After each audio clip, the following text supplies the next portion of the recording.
Hi Andrew. A top executive of Ford has warned that they could be forced to cut back on the sale of petrol cars in the UK in order to meet net zero targets. They have to sell a certain percentage of electric vehicles out of their total sales.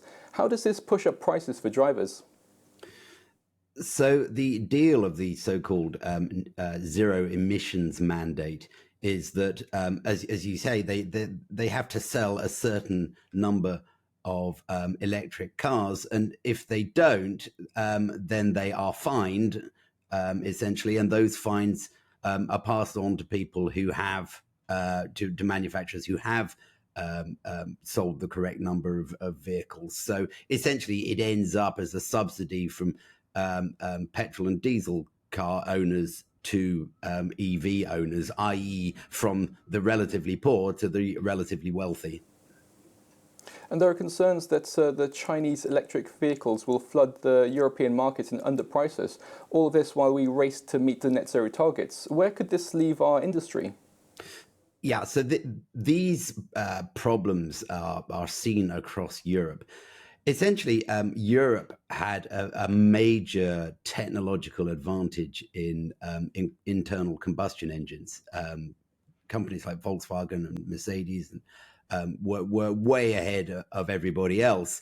But the government has mandated electrical vehicles now, which is an area in which we have no competitive advantage. And the Chinese, who are starting from the same position as us, but with much lower cost base, therefore have a competitive advantage. So what we're seeing is a tidal wave of electric vehicles coming in from China. And essentially, the European manufacturers can't compete. So I don't think the public are really aware of just how bad things are at the moment. And this is as a result of the net zero targets. Absolutely, yeah.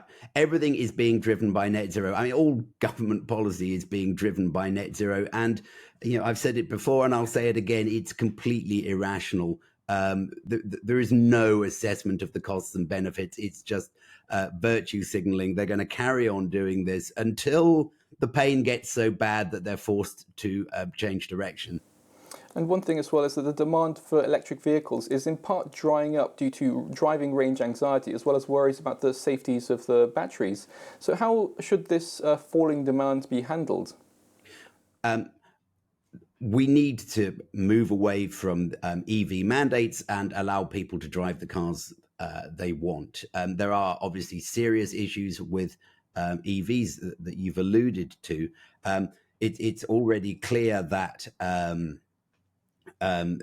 range anxiety isn't going to go away. And what we see is that most of the sales of EVs are actually to fleet buyers. So this is people buying company cars. There are great tax advantages for companies to buy electric vehicles, but the man in the street who actually is buying a car with his own money is much less keen. And those even the limited sales that there are to private buyers are drying up because people just don't want them. They don't want to be stuck with this issue of worrying whether they're going to run out of juice, as it were, miles from home.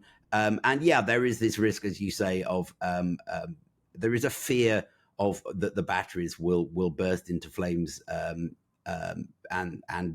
take the car with it, and if it's parked in a garage, it may take houses with it as well. I mean, that's the fear. I think there are questions over how real that is, but it is a genuine concern. Andrew Montford, Director of Net Zero Watch, thank you for joining us. Thank you.